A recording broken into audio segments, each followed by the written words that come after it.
small remaining remnant of what historically probably filled most of this valley and basin behind you as kind of a complex of ponds and sloughs and freshwater wetlands. And when that water would, and still does, when it evaporates, it leaves behind salts. And so there's a lot of area in here that has very salty soils.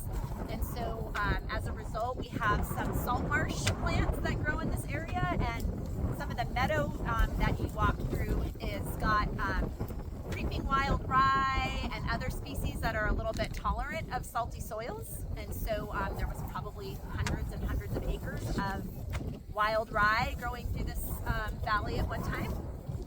And so there's some plant specimens here that are looking a little sad at the end of the day. Some of them you've probably already seen on your hike, but we've got freshwater marsh species. You've got, of course, the willows along the creek. And then there's some examples here of the salt marsh plants that are growing out here in those high salinity soils. And of course, we have all of these different habitats in one area, and so when you have a lot of habitats in one area, you get a lot of different wildlife. So my name's Dawn, and I'm a wildlife ecologist, and this particular area is really important because that's the base of the Gavilan Range. Right over here is the Santa Cruz. There's the Santa Cruz Range. The Diablo Range over there. The Diablo Range. Santa Cruz Range, Diablo Range, and wildlife needs to connect for genetic. This is definitely the most our chat has seen today. So all kinds of wildlife need that connectivity for genetic flow. So ag lands like this, with these wetlands in here, it's good for all kinds of mammals, from mountain lion to there's actually tule elk that come through here, weasels, long-tailed weasels, spotted skunks, foxes, coyotes, badgers, lots of different wildlife that come through here. And so thanks to Lynn over at Tree, who just gave us some data last night, there was a consulting group called Pathways for Wildlife that put out some cameras along the highways to look at wildlife movement, and they found that right here from this Diablo Range into Soap Lake had the highest wildlife movements, like over 375 animals were captured on their camera. The second highest place was between Highway 129 and Pajaro River. So it's super important for that genetic flow. So we tend to think of that for like large animals, but that's also true for small animals that you would think of. So we have foothill yellow-legged frogs in these mountain ranges. We have red-legged frogs. We have tiger salamanders in these ranges. We have western pond turtles in places, and they need that connectivity as well. So we have the water for drinking, for refuge, and then of course for birds need places to stop and shelter, right? So it's really an important place for wildlife, and it's a high traffic place for wildlife, so it's special in that way. And it's really special to have these ag lands that way so that they can get through, because as you know, San Jose is pretty built out, and that's a dangerous corridor, and even in Salinas Valley it could be hard for them to get through. So there's some more data there. If you're curious about that, there's some maps, some more data on the species that they found, but we have some games for you. So one of the ways to observe wildlife is not just by seeing, but it's by hearing. So I have some amphibian calls for you to listen to, and you can guess who they are, because this is the time right now where amphibians are calling. One of the species that's really important to this ranch is our federally protected tiger salamanders. They are not making calls. So we're going to just do frogs and toads. And I'll tell you right now, our foothill yellow-legged frogs, sometimes they call above water, but they mostly call underwater.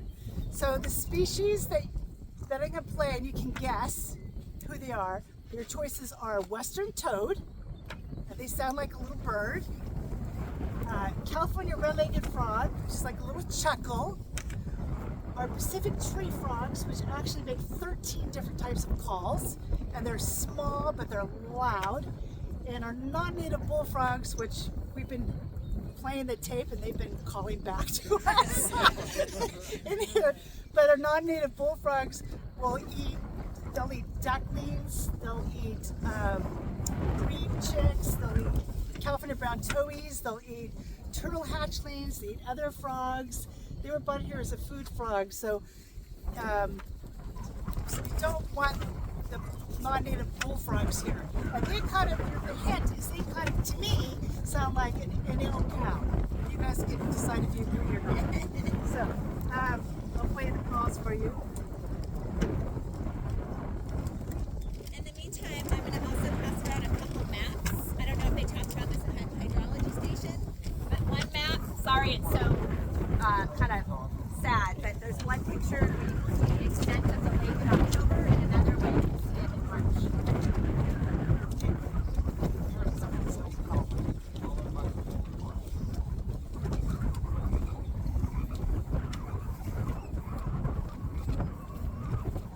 You hear that okay? Yeah, and their genus name is Sidacris, which means pseudo cricket. So, Can you say what it was? Tree frog? That's a tree frog, yeah. So these guys are really cool because they always have a black mask, but they have hermetic pores in their skin, so they can change their color.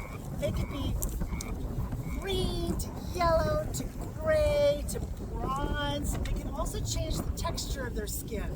So they're really cool native species, and they have little suction cup feet. So there's pictures of them. These guys are calling a lot right now when I'm out doing work. Sounds like birds, so who's that? What's that? Oh, they can applause here. So that little peeping sound there, that is a western toad. These guys. So toads are different than frogs. They have short legs. They have poison glands. And our little western toad has a white stripe down its back. Sometimes it's broken. So you can think of that kid's book, The Wind in the Willows, like the median line on the road. That would be a toad. Western toad. And they're calling right now. A lot of them have already laid their eggs, but there's still some that are still calling.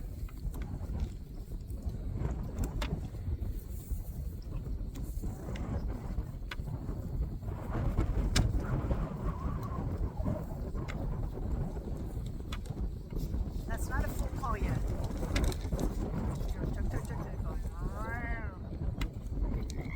Okay, those are tree frogs in the background.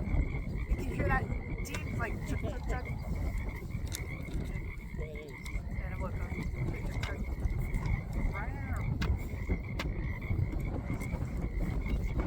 Okay, California red-legged frog.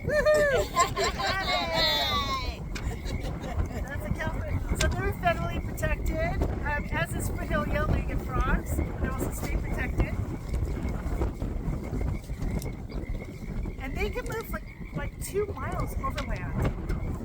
And they don't go from pond to pond. They'll just go, I mean, they don't go along the waterways. They'll go just from pond to pond, like just beeline it. So they'll go up chaparral and all kinds of stuff, but it needs to be moist. It needs to be rainy or foggy.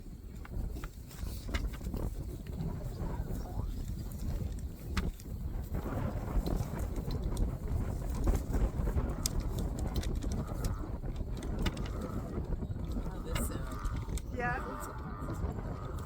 So that's our non-native bullfrog that eats everything. And the juveniles are really spooky, so if you walk along the creek and you hear this, ouch, ouch, that's the juveniles that are flopping off. So, yeah, you did good. That's all course of them. We'll see if we get this guy calling behind us. So. See that? That was the juvie. All right. Awesome, you did a good job. So we have got a bunch of information here if you want to look at it. And then I also have a group riddle for you. So if you, first person that solves the riddle gets a prize. Okay? Okay, here's the riddle. You ready? This is a critter that I saw here 2 weeks ago. Flying in a circle, the male uses his tail to drum so that the female can decide if he is worthy or a lazy bum. Both peregrines and bald eagles find this little critter tasty and ripe. When camping at night, you might have been out looking for this elusive brown bird with white stripes. If you are so lucky to witness this flying delight, you are likely observing a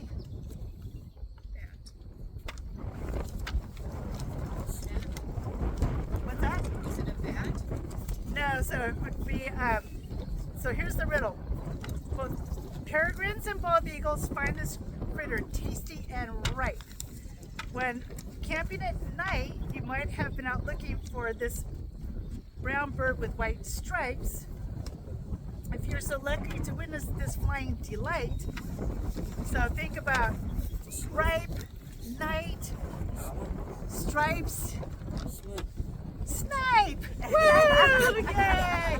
So if you're very big fan and you're told that you're supposed to go on a snipe hunt, this is what a snipe looks like with a really long bill. So if you were saying, let's, going on a snipe hunt, well, they're here.